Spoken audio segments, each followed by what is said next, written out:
So remember when I said you can forget about Trials of Osiris until Bungie actually confirmed that it exists? Well, Bungie confirmed that it exists. Hey guys, so there's been a lot of info dropping about the House of Wolves, and I just wanted to kind of rein in everything into one video. I would have waited to put something out had I known this information was coming, so I'm sorry about the video spam for today. Before we cover House of Wolves, just a quick note that patch 1.1.2 is coming out on April 14th. If you're watching this video at the time that I initially put it out, that's tomorrow.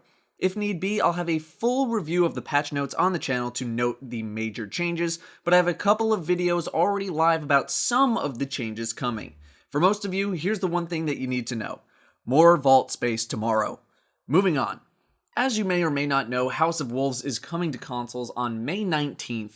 The trailer is up right now and you can check the description to watch it. It will likely be $20. For those of you who bought the season pass, you should already be getting it and should not buy it again. For those wondering if I'm making a breakdown of the trailer, here it is. The Fallen attacked the Reef, the Queen gave mercy on them, Fallen betrayed Queen, they're blue, Queen is pissed, time for vengeance. The trailer was very easy to understand, I'm not doing a breakdown of it. In addition to that, we learned that some more information would be revealed in the coming weeks, but we didn't know what until now. On April 22nd, we'll go on a walking tour of the Reef and talk about upgrade paths for gear. On the 29th, we'll learn more about the Trials of Osiris, and on May 6th, we'll learn more about the Prison of Elders, which is the new endgame PvE content. I assume they're going to stream these reveals, so the link you'll want for the streams is twitch.tv/Bungie. Starting from the top, yes, this is a picture of a Fatebringer going from 300 to 365 attack. Now I don't want to mislead, but I don't think they would mention that weapon in particular just as a joke given its history and fame. There is the very real chance that you will be able to upgrade gear from the past to bring it up to present levels. How this will be done is unknown at this time, or if it is actually possible, but on the 22nd is that particular reveal, so perhaps we'll learn more then. The Trials of Osiris, of course, when I finally decide to say, just forget about it in last week's Q&A, has now officially been revealed. This seeks to be the sort of endgame PvP content for Destiny.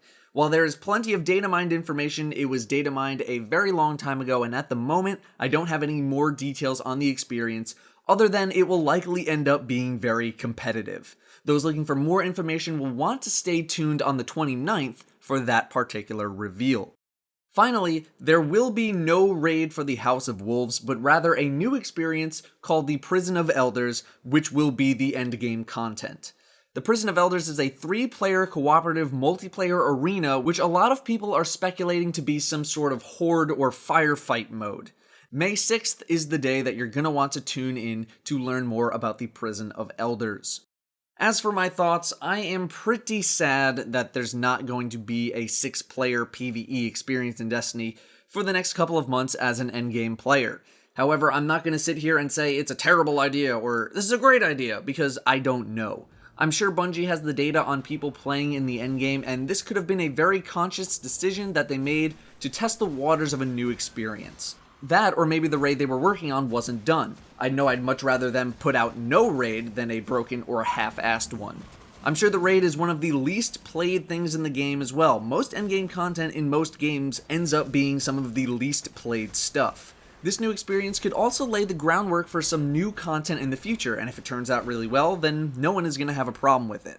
Requiring fewer people is typically better, as I imagine it's significantly easier for people to get into groups of 3 than it is for groups of 6, so it'll probably be played by more people. I think most of us think that nearly everyone who ever plays Destiny runs the raid, and I don't think that's true.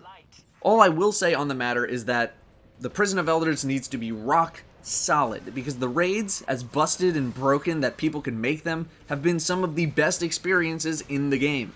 This isn't to say that Bungie is never again doing raids ever, because they are, and they're currently designing another one for later in the year.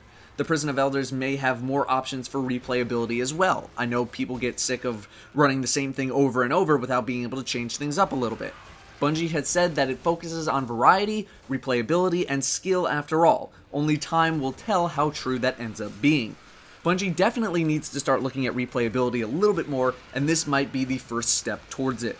I'm very disappointed that we won't be seeing a raid because I love playing with big groups of people. It's very fun to do, and if they cranked it up to 10 people in a raid, I would love that even more. But as long as the content is good and fun, then I am fine with it because that's all I want. I want more fun experiences, and I want more content to play, and I want more challenging content to play. Also, I do think that it will end up dropping endgame gear. I can't imagine Trials of Osiris being the only thing to drop endgame gear if it does end up dropping endgame gear. I don't think they would make people PvP for endgame gear. Speaking of which, I can't imagine Trials of Osiris being a bad thing at all. PvP has been pretty neglected in the reward department, and this sounds like nothing but good news for PvPers everywhere. It would not shock me if this was a very competitive game mode given the possible rewards. It would also not shock me if said rewards were capable of bringing you to the max level. I am looking forward to it. Finally, once again, yes, that is a Fatebringer. Yes, it is going to 365 attack, which is the new attack cap for the House of Wolves. I know many people will be happy about this possibility, self included. Being able to upgrade stuff from the past to bring into the present has been a pretty requested thing by the community for a long time, although I personally just think that it's people wanting to upgrade their Fatebringers. In fact, during a recent stream, I took a poll, and less than 20% of those polled wanted the ability to upgrade stuff from the past for a reason other than Fatebringer, so let's not kid ourselves here. You all wanted to upgrade your Fatebringers, and you might be getting that option.